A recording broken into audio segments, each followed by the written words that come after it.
by Shivaya Recording Studio, Jamui. बाबा के नगरिया हम जइबै पियावा, हमरा गेरुआ रंग के सड़िया मंगाई द पियावा। बाबा के नगरिया हम जइबै पियावा, हमरा गेरुआ रंग के सड़िया मंगाई द पियावा।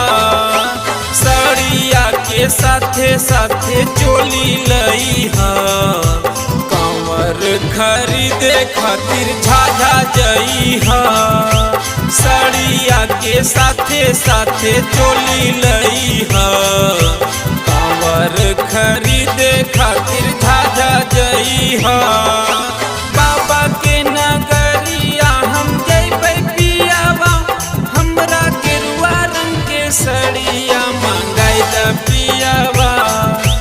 बाबा के नगरिया हम जइबै पियावा, हमरा गेरुआ रंग के सड़िया मंगाई द पियावा। सड़िया के साथे साथे चोली लई हा, कंवर खरीदे खातिर झाझा जई हा। सड़िया के साथे साथे चोली लई हा, कंवर खरीदे खातिर झाझा जई हा। कंवर खरीदे खातिर, कंवर खरीदे खातिर झाझा जई हा। कंवर खरीदे खातिर झाझा जई हा। चोलिया के साइज पिया देख के तूहू लई हा, अरे चुड़िया लई हा हरियर, कंगन मो भूल ना जई हा, कंगन मो भूल ना जई हा। चोलिया के साइज पिया देख के तूहू लई हा, अरे चुड़िया लई हा हरियर, कंगन मो भूल ना जई हा। बाबा के नगरिया हम जइबै पियावा, गेरुआ रंग के सड़िया मंगाई द पियावा।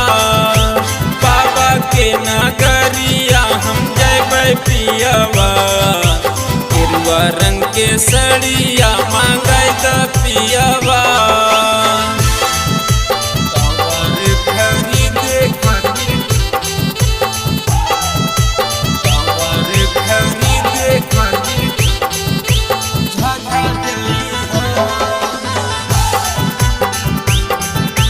कंवर खरीदे खातिर झाझा जई हा। 4 साल हो गेलै पिया कुछो नहीं भइलै, खजनमो तूहू खइला, ललनमो नहीं भइलै, ललनमो नहीं भइलै। 4 साल हो गेलै पिया कुछो नहीं भइलै, खजनमो तूहू खइला, ललनमो नहीं भइलै। सड़िया के साथे साथे चोली लई हा, कंवर खरीदे खातिर झाझा जई हा। सड़िया के साथे साथे चोली लई हा, कंवर खरीदे खातिर झाझा जई हा।